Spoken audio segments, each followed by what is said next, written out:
Shalom Barecha, que Hachem vous protège, vous donne la santé, la joie. Un petit cours de Torah, un petit quart d'heure, la paracha de la semaine, paracha de Shoftim. Alors cette paracha-là, elle nous parle de Shoftim v'shotrim titelecha b'chol sha'arecha. Que chacun de nous, il doit avoir la police et des juges dans sa ville. C'est normal. Vous savez, on dit que s'il n'y a pas la police, s'il n'y a pas des juges dans une ville, l'un va manger l'autre.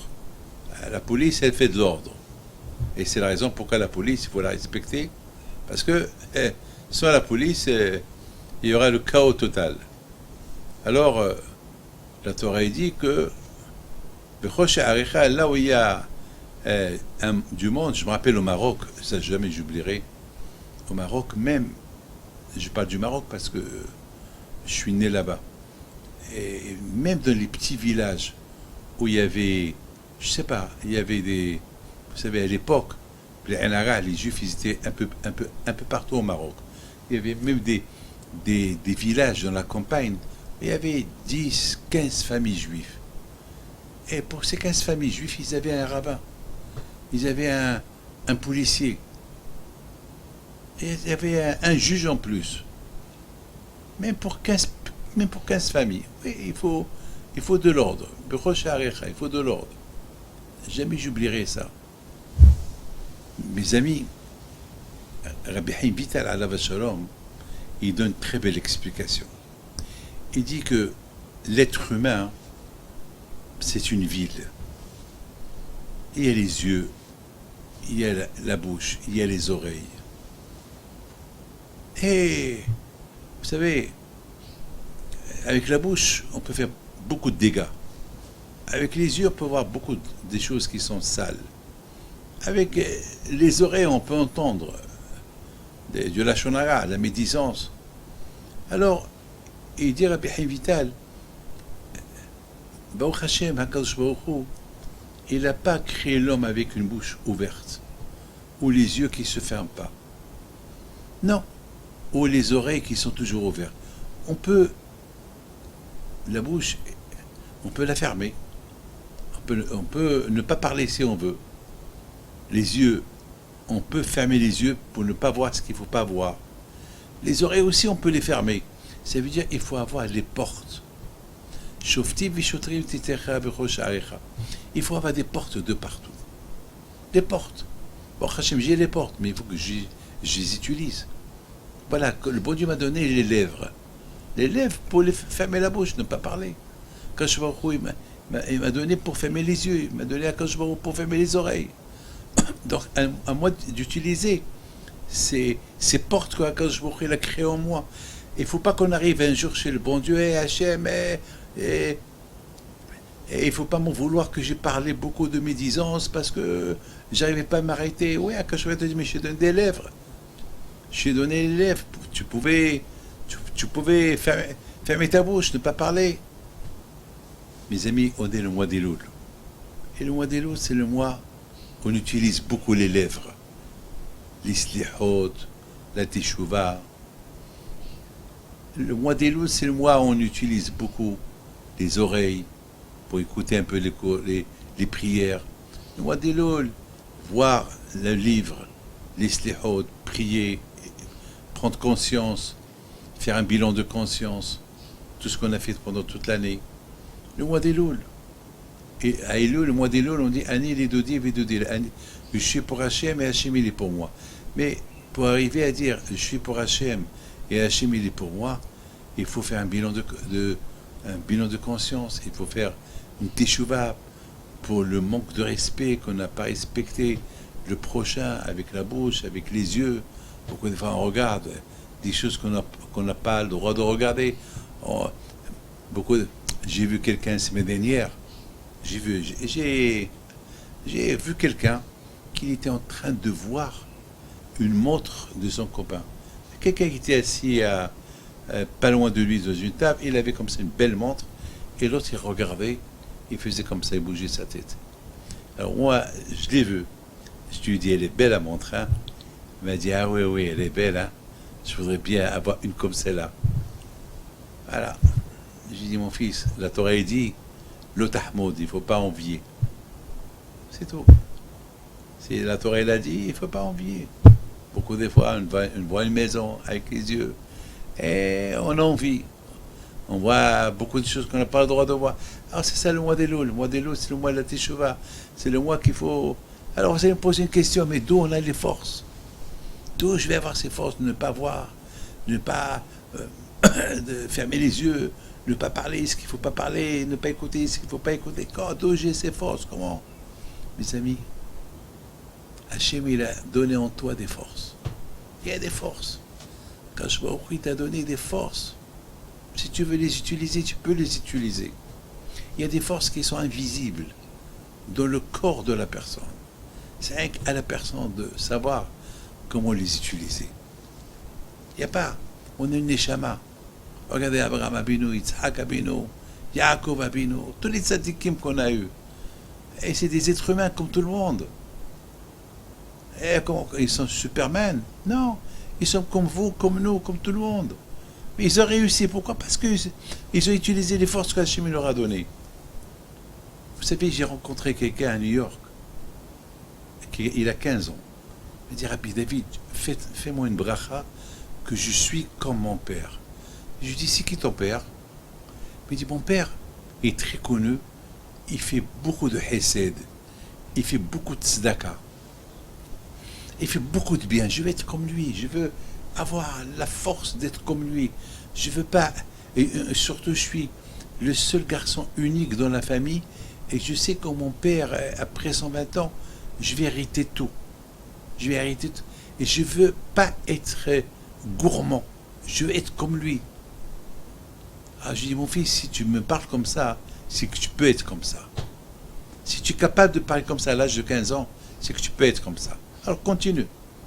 Continue avec ta pensée et tu vas grandir avec ta pensée et tu vas voir qu'après 120 ans, tu vas voir, tu vas être plus que ton père. Tu vas être plus que ton père. Le fait que tu penses comme ça, alors tu seras comme ça. Mes amis, selon ce qu'on pense, on devient. C'est pour ça qu'il faut trier la pensée. Qu'est-ce qu'il faut penser? Qu'est-ce qu'il ne faut pas penser? C'est pas facile, hein? Alors, Shoftim, la Torah te dit, tu as des forces.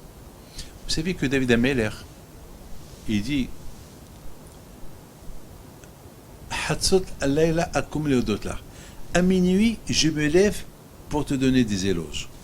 À minuit. Pas à minuit et 1 minute. Pas à minuit moins 1 minute. À minuit pile. C'est impossible. C'est impossible. Rabbi Shalom Sess, Alav Shalom du Maroc, c'est un grand tzaddik, il pose la question, c'est impossible. À minuit pile, David Ameller va se lever. Et si David Ameller il lui dit, c'est qu'il va le faire. Ne croyez pas que David Ameller c'est n'importe qui. David Ameller il est émette, il est droit. Alors comment on explique ça? Comment on peut expliquer ça? Alors il y a Rabbi Shalom Sess qui dit que David Ameller, Alav Shalom, avant d'aller se coucher, il disait, Hachem, je voudrais bien me lever à minuit pour te donner des éloges. Et le fait qu'il disait ça, alors, lorsque quelqu'un a une bonne pensée, de cette bonne pensée, il va créer un malach, il va créer un ange. Et c'est cet ange-là qui va le réveiller à minuit. Cet ange-là, il va le réveiller à minuit. Pile. C'est la folie. C'est la folie parce que la Gemara dit que David Ameller, il avait l'arpe.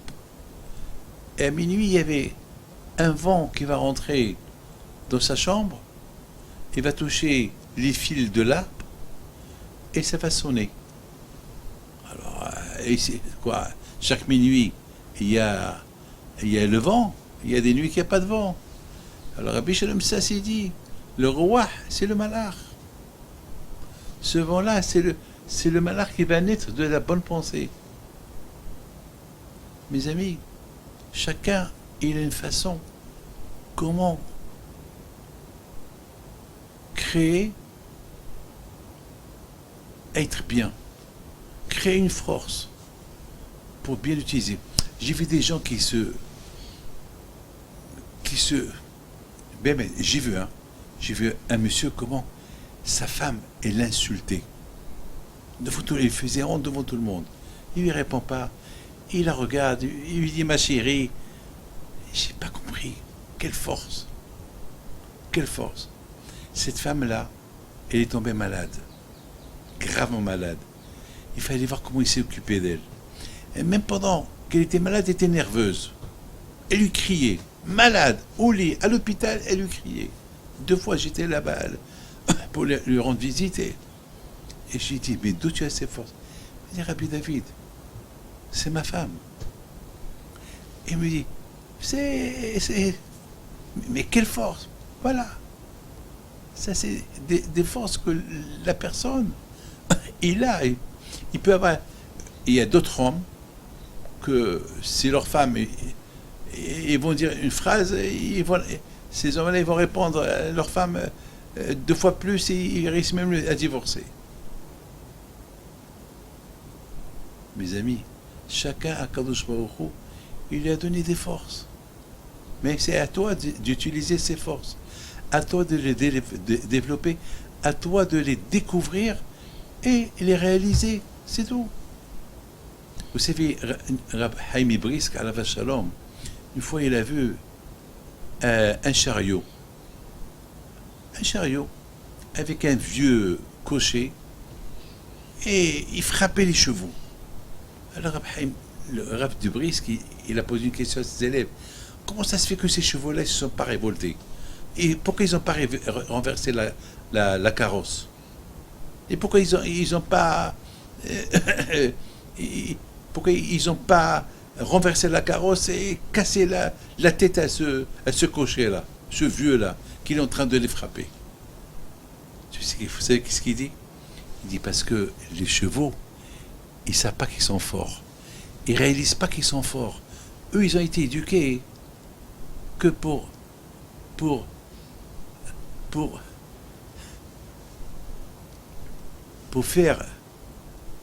être des cochers, pour être des, comment ça s'appelle, faire, comment ça s'appelle, faire, je trouve pas le mot parce que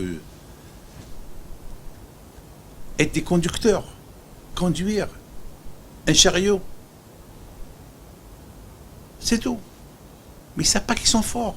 Eux, ils croient que c'est normal. Alors, lorsque le cocher, le aiglon, il les frappe, alors là, ils disent, oh là là, on ne fait pas bien le travail, il faut courir un peu plus. Ils ne réalisent pas qu'ils sont forts, parce qu'ils sont hmar. Un hmar, il reste hmar. Nous, bon Hachem, moi David Pinto, je sais que j'ai un chapeau, je sais que j'ai un costume, je sais que j'ai une barbe, je sais combien je peux lever. Vous n'allez pas m'apporter une valise qui pèse 100 tonnes ou 100 kilos, je ne pourrais pas. Mais apporter une valise de 20 kilos, je peux plus ou moins la lever. Je connais mes forces. Mais il y a des forces surhumaines. Ça, c'est les forces. Comment contrôler la colère, contrôler la vision, contrôler les oreilles. Ça, c'est des forces plus que les forces normales. Quelqu'un qui ne s'énerve pas, qui contrôle sa colère, quelqu'un qui contrôle ses envies. Eh oui, j'étais assis dans un mariage avec quelqu'un, je répète encore cette histoire, et je vois ce quelqu'un qui était en train de regarder, d'observer quelqu'un avec une montre dans les mains. Et je lui dis, elle te plaît? Oh là là, si je pouvais la voir, cette montre. Je lui dis, tu sais que la Torah elle interdit d'être envieux. Moi, je ne suis pas jaloux. Mais c'est pas vrai. Je peux être jaloux. Je peux être envieux. Si je veux. Mais je me travaille pour ne pas l'être. J'ai des forces. Comment je me travaille pour ne pas être envieux? Ben, j'ai éduquer mon corps à être heureux lorsque quelqu'un réussit. Ah, je suis heureux, je suis content. C'est une éducation que je m'éduque. Avoir des bons yeux, Lev Tov, un bon cœur, Ain Tova, des bons yeux. J'ai éduqué mon corps. Comment j'ai éduqué mon corps? Ben parce que j'ai la Torah, elle m'aide. J'ai des forces en moi que le bon Dieu a créées en moi. Je ne suis pas le seul, vous aussi, nous tous. On a des forces que Dieu a données, nous a données.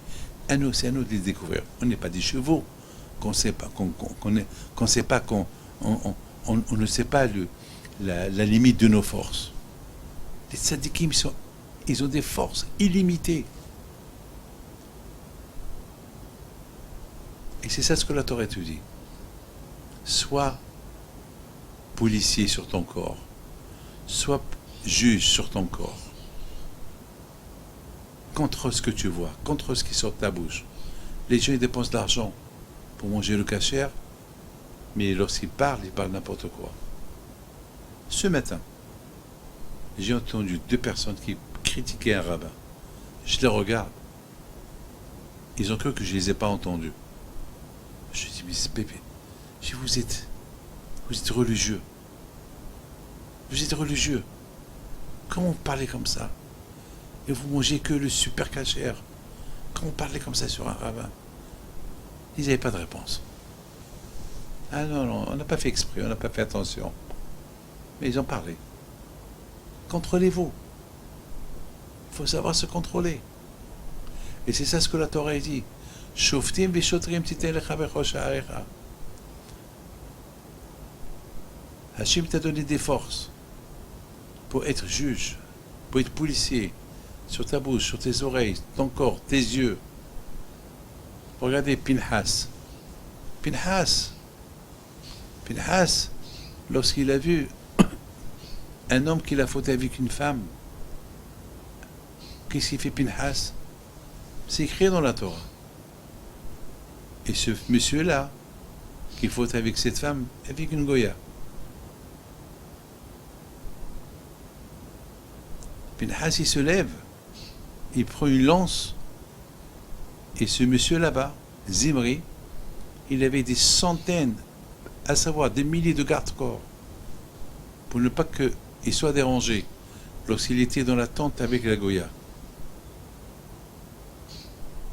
Et Pinhas, il a cassé toutes les murs des gardes-corps, il est rentré à l'intérieur et il les a punis. D'où il avait les forces, Pinhas? De ses forces. Ben, c'est ce qu'on appelle des forces surnaturelles. Le lion, il connaît ses forces. Nous, on ne connaît pas nos forces. À nous de découvrir nos forces. Le lion, il affronte tous les dangers. Il sait qu'il est le roi de la jungle. Il n'a pas peur. Il n'a pas peur. Il connaît ses forces. Nous, on ne connaît pas nos forces. Nous, c'est à nous de découvrir nos forces. Parce qu'on a des forces qu'on peut utiliser pour le bien, pour le mal. Le lion, ses forces, c'est que pour assumer son royaume, sans pitié. Non. Il y a des moments qu'il faut avoir pitié, il y a des moments qu'il ne faut pas avoir pitié. Bon, Hachem nous a donné la horma, l'intelligence, qu'on peut utiliser, la horma, l'intelligence et nos forces pour les choses bien. Cette semaine, c'est la Iloula de mon père, Alav Shalom. Samedi soir, c'est la Iloula de mon père à Ashdod. Eh bien, mon père, Alav Shalom, il ne sortait pas dehors. Qui aujourd'hui peut rester à la maison? C'est une force. On ne peut pas rester à la maison 1 semaine, 2 semaines. Mon père est resté à l'intérieur de la maison 40 ans. Toute sa vie, il était à la maison, il ne sortait pas. C'est vrai que vers la fin de sa vie, il a commencé à sortir dehors. Il a commencé à voyager avec moi. Mon père, Alav Shalom, une fois, on était à Marseille. On était à la rue de la Fédération. On devait aller jusqu'à la rue Tapis Vert, où il y avait là-bas une synagogue. On a marché 1 heure et demie. Et mon père, à la vache à lait, ne regardait que le parterre. Et les gens, ils ont remarqué qu'il regardait que le parterre. Alors ils lui ont posé la question, tu as pas mal aux yeux que tu vois que le parterre, pourquoi tu vois pas tout droit? Elle a dit, non, non, il y a de la saleté par terre, j'ai peur que je marche sur quelque chose du chien. Et c'est pas vrai. Vous voulez faire attention à ses yeux. Quelle force. Quelle force de marcher comme ça 1 heure et demie, les yeux par terre. C'est dur. C'est des forces qu'il avait. Beaucoup des fois, on a remarqué qu'il contrôlait ses yeux et ses oreilles. Beaucoup des fois, et sa bouche. À table, on parlait, on discutait des choses, et il n'y avait aucune réaction. On dirait qu'il n'entend pas, il n'est pas dans ce monde-là. Et parfois, il nous dit même les choses qu'on a dit doucement, comment il a entendu. Alors qu'on on sait qu'il lui n'entend pas. Eh ben, c'était ça la force de mon père. Il utilisait ses oreilles lorsqu'il faut pour les bonnes choses. Et il savait utiliser sa bouche pour des bonnes choses. Il savait utiliser ses yeux pour des bonnes choses. Pour tout ce qui est passable.